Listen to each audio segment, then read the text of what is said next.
Hi, this is Pastor John Hall with Let's Talk Transformation with Pastor John Hall. This is Memorial Day celebration on May 29th, 8 p.m. Eastern Standard Time. We'd like to give the date and time just so people know down the road. You might look back and say, oh, yeah, that's the date and time.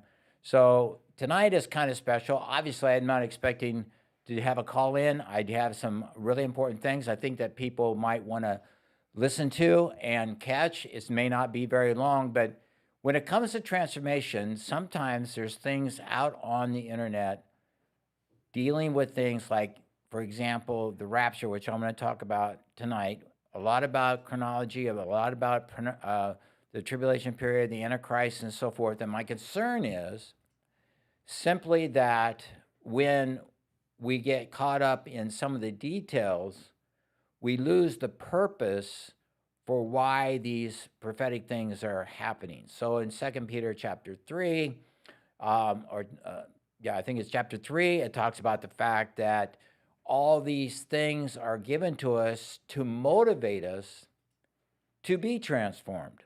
So if that's not happening, then there is a problem. And what I've noticed, because we're all on YouTube, and I've noticed a lot of people giving a lot of dreams about the rapture is soon to happen, and I'm not disagreeing that they're getting dreams. That's not the point.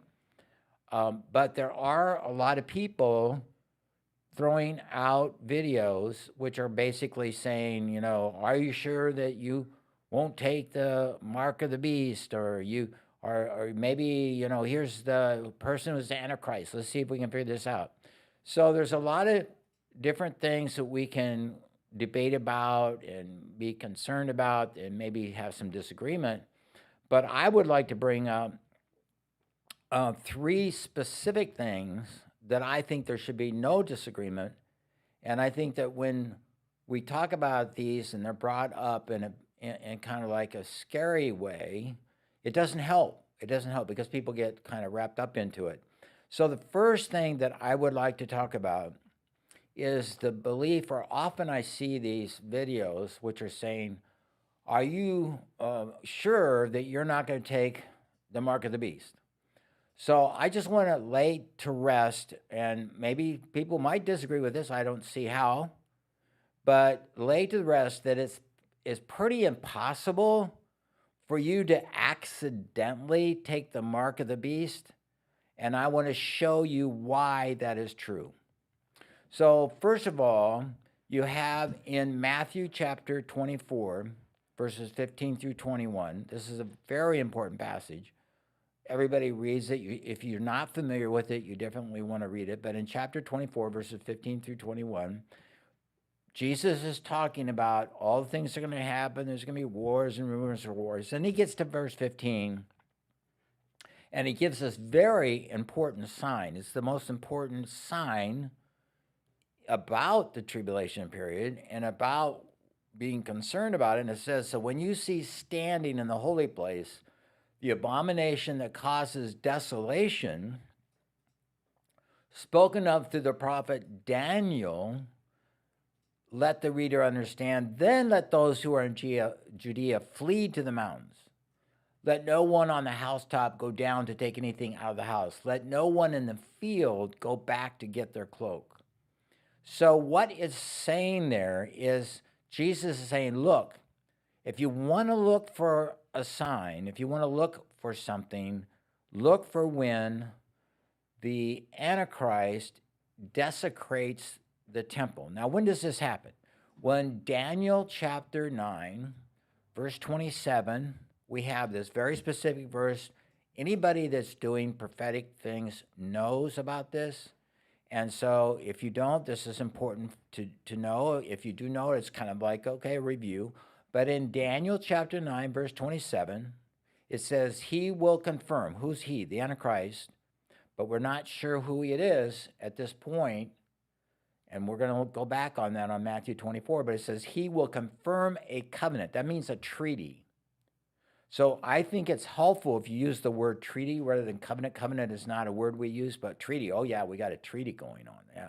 So he's going to make a treaty with many people for 7 years. for 1/7. That means 7 years. In the middle of that 7, or in the middle of those 7 years, that would be 3.5 years in, then he will put an end to sacrifice and offering. And at the temple, he will set up an abomination that causes desolation until the end that is decreed is poured out on him. Now, that's the verse that Jesus was talking about in Matthew chapter 24, verses 15 and 16 in there. Now, why is this important? Because one thing that's absolutely certain, we will not know which person is the Antichrist until he's revealed, and that happens 3.5 years after the treaty. And it will be very, very clear. He goes into the temple, he desecrates it. Actually, in another passage in Daniel, it talks about the fact, a couple of verses before that his army goes in, his people go in, they destroy the temple, the sanctuary, all these terrible things happen.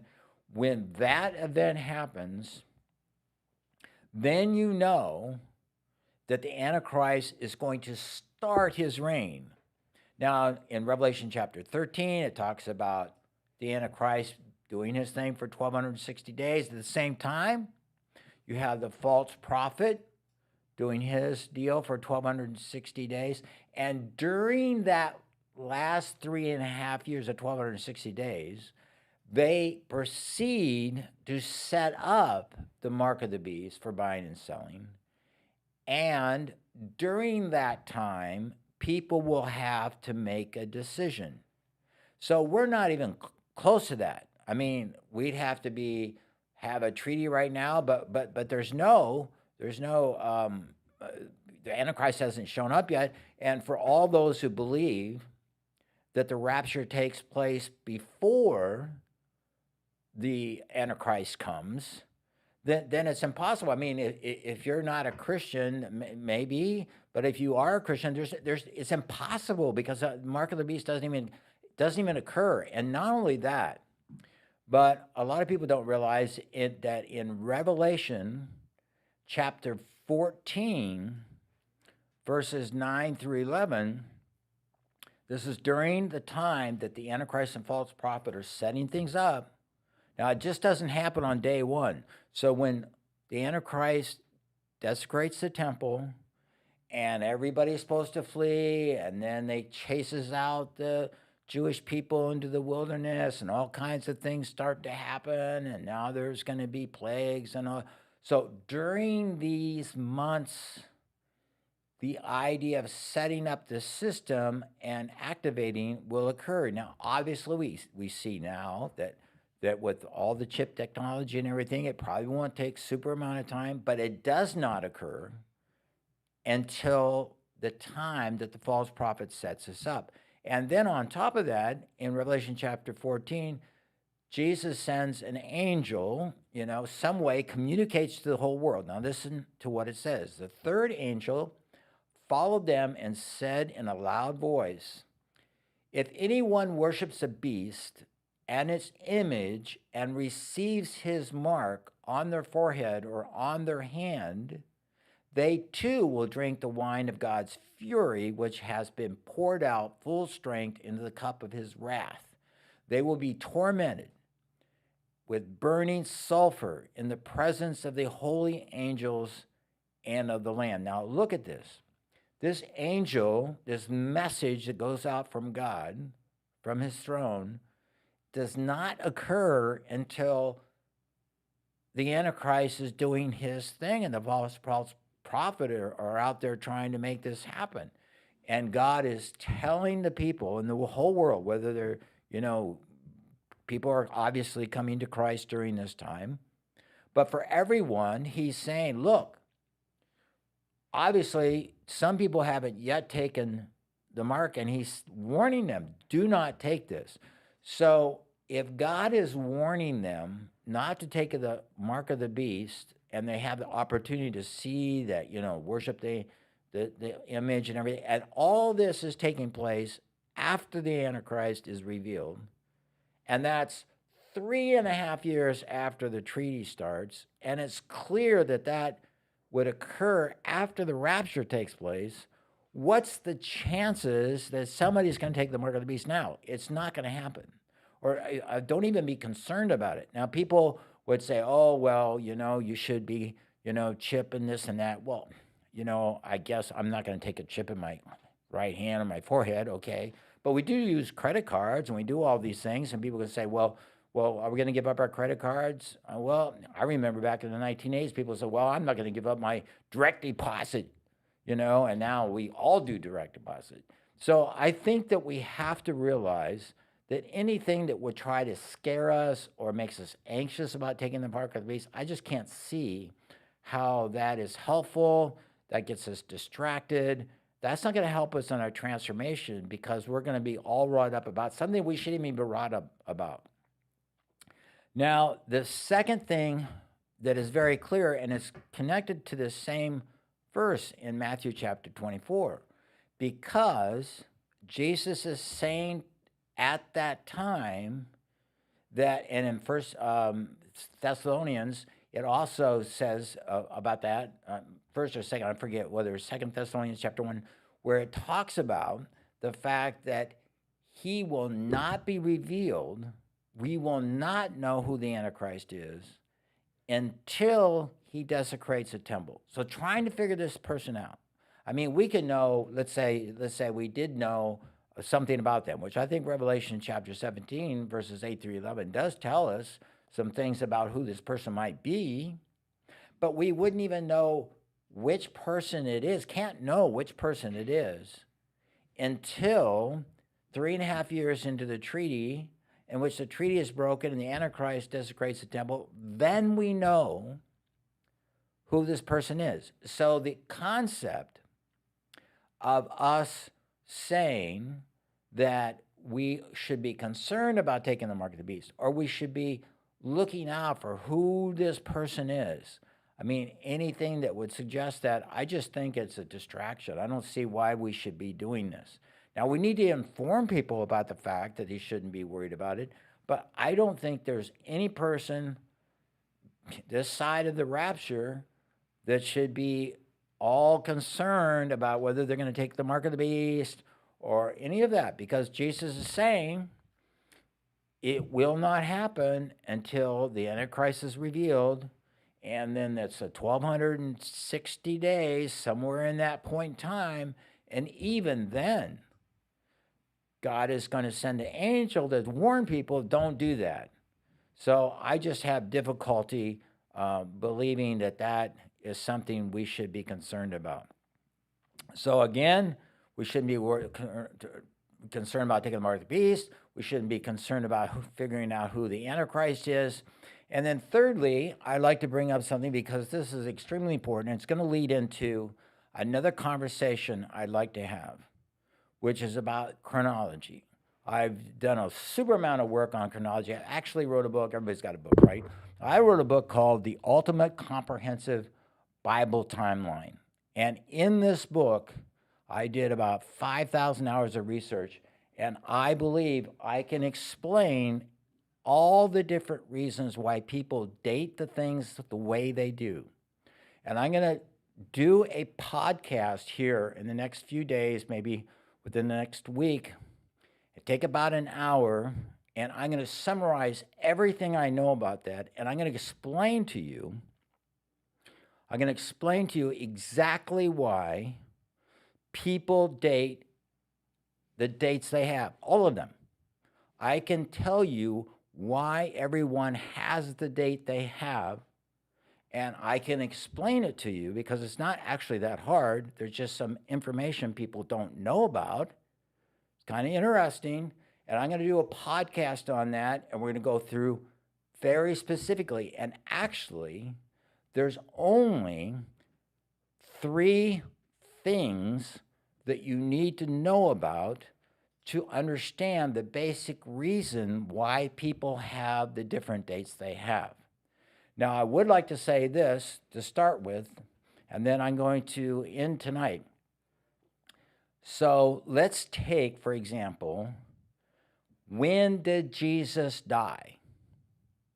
It's very clear when Jesus died because Luke chapter 3, I guess I forgot to mention to bring that up. If you can bring that up, Lindsay, Luke chapter 3, verses 1 through 3. So Luke chapter 3, verses 1 through 3, is very specifically says that in the 15th year of Caesar Tiberius, that John the Baptist began preaching. Very, very, very interesting. Now, look at verse 21. So Lindsay's going to go to verse 21. Then it says in verse 21, paraphrasing, at that same time, or during that same time, I think it was about 5 or 6 months later, it doesn't say that specifically, but during that same year, Jesus also was baptized. The Baptist began so the question preaching.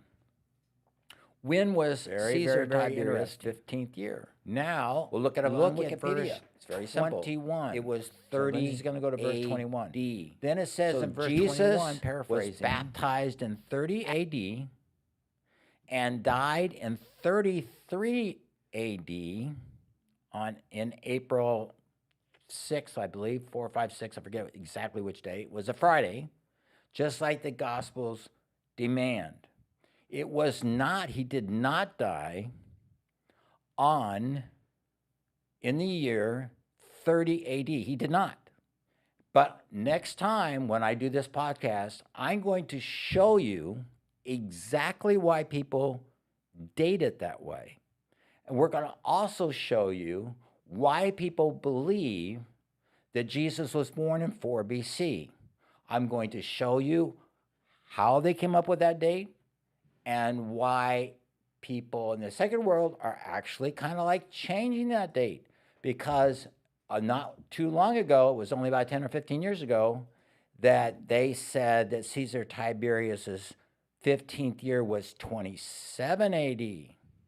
But now they've corrected it to 30 AD, and I'm going to show you and explain to you why they changed that date and how this all came about. So we can't get into it tonight because I want to do a thorough examination of this. Also want to try to say it as succinctly as I can in as short amount of time as I can so that you can understand it and it doesn't take a long time to do it. Now, I'm going to throw out one other thing before I close. I would like to propose any person, after hearing what I'm going to say, that wants me to come on their podcast or wants to have a conversation about it, that I'm willing to talk to them. I'm willing to show them everything. I'm willing to have a conversation about it. And I believe that I can explain exactly why people say what they're saying. And some of the information that they're giving out is not correct. And we need to understand why they came to those dates. Now, I know, because I watched it on YouTube, there are very, very famous people who have written many books and are basing their rapture dreams and different things on 30 AD as the year that Jesus died. But he died in 33 AD. Well, if you believe he died in 30 AD, well, that's actually, if you understand everything that's going on and what people are saying, that's a pretty big deal.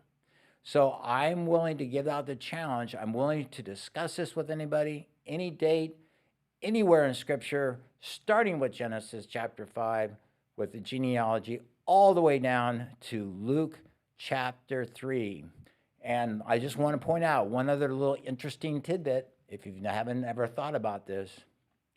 But did you realize that in the Old Testament, in chronology, you have over and over and over again, in the 15th year of King so-and-so, in the 42th, in the 24th year of Jehoshaphat.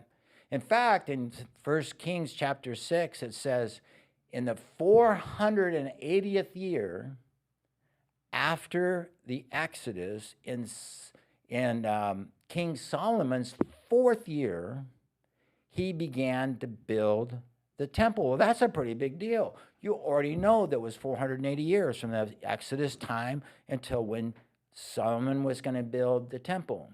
Do you realize in the New Testament, there is only one date that is associated in that way and gives a king's name and the year they were reigning?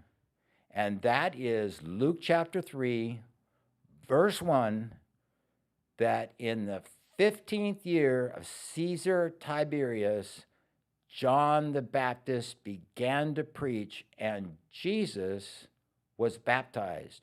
No other date in the New Testament. None. Zero. Look in there. Think about it. Why did God do that?